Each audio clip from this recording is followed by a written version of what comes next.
Prezident Trampın gördüyü işlərlə ondan əvvəlki administrasiyaların fəaliyyəti arasında böyük fərq var. Bu barədə Prezident İlham Əliyev 4-cü Şuşa Qlobal Media Forumunun açılışında bildirib.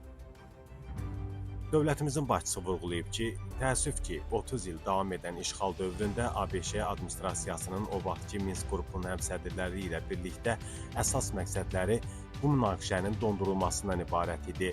Azərbaycanın əraziləri azad edilmirdi. Halbuki bu istiqamətdə BMT Təhlükəsizlik Şurası qətnamələri var idi ki, bunu onların özləri də qəbul etmişlər. Məqsəd bu vəziyyəti dondurmaq və bunu Azərbaycana müəyyən mənada Ermənistana qarşı təsir mexanizmi kimi istifadə etmək idi.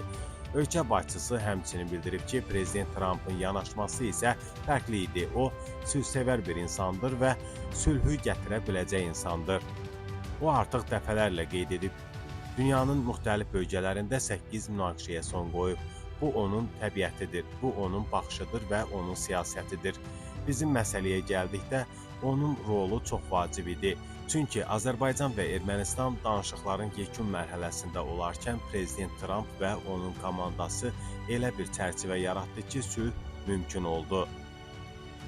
ABŞ ilə Azərbaycan arasındakı münasibətlərə gəldikdə bu münasibətlər çox əladır. Hətta deyərdim ki, strateji tərəfdaşlıq səviyyəsinə qaldırılıb. Bu sözləri Prezident İlham Əliyev deyib.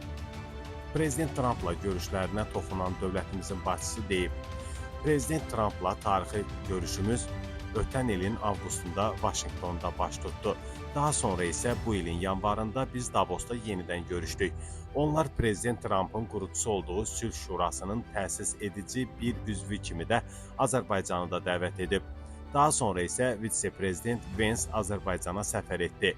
Biz strateji tərəfdaşlığın qurulması ilə bağlı bəyannaməyə imza atdıq. Bir çox digər meyarlar nümayiş etdirilir ki, münasibətlərimiz hazırda pik səviyyədədir. Biz heç vaxt belə münasibətlərə nail olmamışdıq, deyə Prezident İlham Əliyev bildirib.